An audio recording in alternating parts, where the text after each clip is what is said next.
നമസ്കാരം. മലയാളി വാർത്തയിലേക്ക് സ്വാഗതം. ഇപ്പോൾ ഏറ്റവും കൂടുതൽ ഉയർന്നു കേൾക്കുന്ന ഒരു പ്രതിസന്ധി പല ഹോട്ടലുകളിലും വീടുകളിലും ഗ്യാസ് സിലിണ്ടർ അതൊരു ലഭ്യമല്ലാത്ത അവസ്ഥ വരുന്നുണ്ട് എന്നുള്ളതാണ്. ഹോർമുസ് കടലിടുക്കടക്കം അതിലൂടെ പോകുന്ന കപ്പലുകളെയൊക്കെ തന്നെ അവിടെ തടഞ്ഞിരിക്കുന്ന അവസ്ഥയിലാണ് പല സ്ഥലങ്ങളിലും ഈ ഒരു പ്രതിസന്ധി രൂക്ഷമാകുന്നത്. നമ്മുടെ പ്രിയപ്പെട്ട ഹോട്ടലുകളിൽ നിന്ന് ബിരിയാണിയുടെയും മണവും ദോശയുടെ മുരിഞ്ഞ ശബ്ദവും മാഞ്ഞു തുടങ്ങുകയാണോ എന്നാണ് ജനം ചോദിക്കുന്നത്. പക്ഷേ പൂർണ്ണമായും അത് എന്ന് പറയേണ്ടി വരില്ല. പല പ്രതിസന്ധികളുണ്ട്. അതൊക്കെ തന്നെ നമ്മുടെ രാജ്യം അതിനുള്ള പരിഹാരം കണ്ടെത്തുകയാണ്. രാജ്യം ഇപ്പോൾ പാചകവാതക ക്ഷാമത്തിലൂടെ കടന്നു പോവുകയാണ്. ഹോട്ടൽ ഉടമകളും പ്രതിസന്ധിയിലാണ്. വൻ നഗരങ്ങളിലെ പല പ്രമുഖ ഹോട്ടലുകളും തങ്ങളുടെ പ്രധാന വിഭവങ്ങൾ മെനുവിൽ നിന്ന് ഒഴിവാക്കി തുടങ്ങി. സിലിണ്ടറുകൾ കിട്ടാനില്ലാത്തത് കാരണം അടുക്കളകൾ പൂട്ടേണ്ടി വരുമോ എന്ന ആശങ്കയിലാണ് ഹോട്ടൽ മേഖല.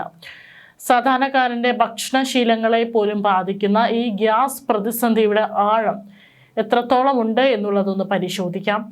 കൊച്ചി നഗരത്തിൽ മാത്രം ഏകദേശം 8,000-ഓളം ഹോട്ടലുകളും ഭക്ഷണശാലകളും ഉണ്ടെന്നാണ് Kerala hotel and restaurant association വ്യക്തമാക്കുന്നത്. ഇന്നലെ തന്നെ വാണിജ്യ സിലിണ്ടറുകളുടെ വിതരണം പലയിടത്തും നിന്നും നിലവിലുള്ള സ്റ്റോക്ക് തീരുന്നതോടെ കൊച്ചിയിലെ പകുതിയിലധികം ഹോട്ടലുകളും വരും ദിവസങ്ങളിൽ പൂട്ടേണ്ടി വരുമോ എന്നുള്ള ആശങ്ക നിലനിൽക്കുന്നുണ്ട്. കൊച്ചിയിലെ ചില സ്വകാര്യ ഹോസ്റ്റലുകളിൽ ഗ്യാസ് തീർന്നതിനെ തുടർന്ന് മെസ് പ്രവർത്തനം നിർത്തി. ഇതേ തുടർന്ന് പല താമസക്കാരും താൽക്കാലികമായി വീടുകളിലേക്ക് മടങ്ങി പോകേണ്ടി വന്ന സാഹചര്യം റിപ്പോർട്ട് ചെയ്തിട്ടുണ്ട്. കൊച്ചിയിലെ തിരക്കുള്ള ചില ഇടത്തര ഹോട്ടലുകൾ ഗ്യാസ് ലഭിക്കാനായി പാചകം ഭാഗികമായി വിറകടുപ്പുകളിലേക്ക് മാറ്റിയിട്ടുണ്ട്. എന്നാൽ നഗരപ്രദേശങ്ങളിൽ ഇത് പ്രായോഗികമല്ലെന്ന് ഹോട്ടൽ ഉടമകൾ പറയുന്നു. കൂടുതൽ ഗ്യാസ് ഉപയോഗിക്കേണ്ടി വരുന്ന ദോശ, പൊറോട്ട, ബിരിയാണി, ചൈനീസ് വിഭവങ്ങൾ എന്നിവ പലരും മെനുവിൽ നിന്ന് ഒഴിവാക്കി. പകരം ഇഡ്ഡലി പോലെ വേഗത്തിൽ പാകം ചെയ്യാവുന്ന വിഭവങ്ങൾക്ക് മുൻഗണന നൽകുന്നു. 24 മണിക്കൂർ പ്രവർത്തിക്കുന്ന ഹോട്ടലുകൾ പോലും രാത്രി വൈകിയുള്ള സേവനം നിർത്താനോ പ്രവർത്തന സമയം കുറയ്ക്കാനോ ആലോചിക്കുന്നു. വിറകടുപ്പുകൾ ഉപയോഗിക്കാൻ കഴിയാത്ത നഗരങ്ങളിലെ ഹോട്ടലുകൾ വലിയ ഇൻഡക്ഷൻ കുക്കറുകളിലേക്കും ഇലക്ട്രിക് ഓവനുകളിലേക്കും മാറാൻ ശ്രമിക്കുന്നുണ്ട്. എന്നാൽ ഇതിനായുള്ള പുതിയ സംവിധാനങ്ങൾ ഒരുക്കുന്നത് വലിയ ചിലവായതിനാൽ പെട്ടെന്നുള്ള മാറ്റം പ്രായോഗികമല്ല. ഇപ്പോഴത്തെ സാഹചര്യത്തെ നേരിടാൻ സർക്കാർ നിർദ്ദേശപ്രകാരം ഒരു ഹോട്ടലിന് കൈവശം വയ്ക്കാവുന്ന സിലിണ്ടറുകളുടെ എണ്ണത്തിൽ നിയന്ത്രണം ഏർപ്പെടുത്തിയിട്ടുണ്ട്.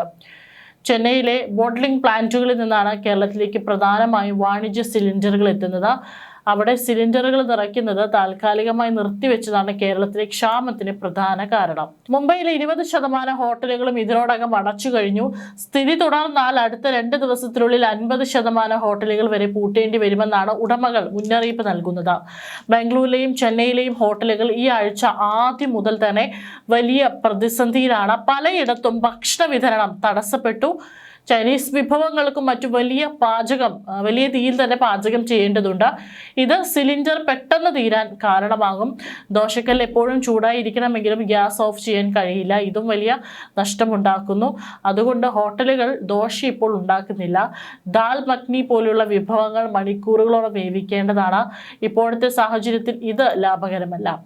നേരത്തെ തയ്യാറാക്കി വെക്കാവുന്ന ഇഡ്ഡലി, ഉപ്പുമാവ് തുടങ്ങിയവയ്ക്ക് മുൻഗണന നൽകുന്നു. ചില ഹോട്ടലുകൾ ഇൻഡക്ഷൻ കുക്കറുകളിലും റൈസ് കുക്കറുകളിലും ഉണ്ടാക്കാൻ പറ്റുന്ന വിഭവങ്ങൾ മാത്രം നൽകുന്നു.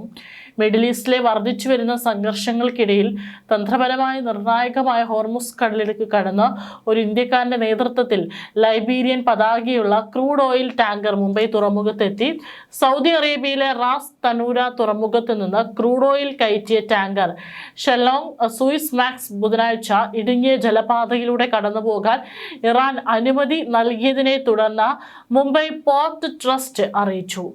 വിദേശകാര്യമന്ത്രി എസ് ജയശങ്കറും ഇറാൻ വിദേശകാര്യമന്ത്രി അബ്ബാസ് അറാക്ചിയും തമ്മിലുള്ള ചർച്ചകളെ തുടർന്ന് ഹോർമുസ് കടലിടുക്കിലൂടെ ഇന്ത്യൻ എണ്ണ ടാങ്കറുകൾക്ക് സുരക്ഷിതമായി കടന്നു പോകാനാണ് ഇറാൻ അനുമതി നൽകിയതിനു ശേഷമാണ് കപ്പൽ എത്തിയതെന്നും റിപ്പോർട്ടുകൾ. മാർച്ച് 1 ലൈബീരിയ പതാകയേന്തിയ ടാങ്കർ റാസ് തനൂരയിൽ നിന്ന് പുറപ്പെട്ട് സെൻസിറ്റീവ് ഇടനാഴിയിലൂടെ സഞ്ചരിച്ചതായി വാർത്താ ഏജൻസികൾ റിപ്പോർട്ട് ചെയ്യുന്നുണ്ട്. ലോകത്തിലെ ഏറ്റവും നിർണായകമായ സമുദ്ര ഗതാഗത കേന്ദ്രങ്ങളിൽ ഒന്നാണ് ഹോർമുസ് കടലിടുക്ക്. ആഗോള അസംസ്കൃത എണ്ണയുടെയും പ്രകൃതിവാതകത്തിൻ്റെയും ഒരു പ്രധാന പങ്ക് ഇതിലൂടെയാണ് കടന്നു പോകുന്നത്. ഫെബ്രുവരി 28-ന് ടെഹ്റാനെതിരെ US ഇസ്രായേൽ സൈനിക നീക്കം ആരംഭിച്ചതിന് ശേഷം ഇറാൻ കടലിടുക്കിന് മേലുള്ള നിയന്ത്രണം കർശനമാക്കുകയും നിരവധി കപ്പലുകൾ ആക്രമിക്കുകയും ചെയ്തു. ഇത് ആഗോള എണ്ണ വിതരണത്തിൽ ഉണ്ടാകാവുന്ന തടസ്സങ്ങളെക്കുറിച്ചുള്ള ആശങ്കകൾ ഉയർത്തുന്നു. ലോകത്തിലെ മൂന്നാമത്തെ വലിയ എണ്ണ ഉപഭോക്തൃ രാജ്യമായ ഇന്ത്യ റഷ്യയിൽ നിന്നുള്ള ക്രൂഡ് ഓയിൽ വാങ്ങൽ വർദ്ധിപ്പിക്കുന്നതുൾപ്പെടെയുള്ള ബദലുകൾ തേടാൻ നിർബന്ധിതരായി. അതേസമയം പേർഷ്യൻ ഗൾഫ് മേഖലയിൽ നിലവിൽ ഇന്ത്യൻ പതാകയുള്ള 28 കപ്പലുകൾ സർവീസ് നടത്തുന്നുണ്ടെന്ന് ഷിപ്പിംഗ് മന്ത്രാലയം അറിയിച്ചു. ഇതിൽ 667 ഇന്ത്യൻ നാവികരെ വഹിക്കുന്ന 24 കപ്പലുകൾ ഹോർമുസ് കടലിടുക്കിന് പടിഞ്ഞാറ് ഭാഗത്താണ് സ്ഥിതി ചെയ്യുന്നത്. അതേസമയം 101 ഇന്ത്യൻ നാവികരുള്ള 4 കപ്പലുകൾ കടലിടുക്കിന് കിഴക്കാണ്. ഇന്ത്യൻ കപ്പലുകളുടെയും നാവികരുടെയും സുരക്ഷ സൂക്ഷ്മമായി നിരീക്ഷിച്ചു വരികയാണെന്ന് മന്ത്രാലയം അറിയിച്ചു. സംഭവ വികാസങ്ങൾ നിരീക്ഷിക്കുന്നതിനും സഹായം ഏകോപിപ്പിക്കുന്നതിനുമായി ഫെബ്രുവരി 28 മുതൽ മന്ത്രാലയത്തിലും ഡയറക്ടറേറ്റ് ജനറൽ ഓഫ് ഷിപ്പിംഗിലും 24 മണിക്കൂറും പ്രവർത്തിക്കുന്ന ഒരു കൺട്രോൾ റൂം പ്രവർത്തിച്ചു വരുന്നു. ബുധനാഴ്ച ഗുജറാത്തിലെ കാട്ല തുറമുഖത്തേക്ക് പോവുകയായിരുന്ന ഒരു തായ് കപ്പൽ കടലിടുക്കിൽ ആക്രമിക്കപ്പെട്ടു. ഇത് ന്യൂഡൽഹിയിൽ നിന്ന് ശക്തമായ വിമർശനത്തിനും ഇടയാക്കിയിരുന്നു.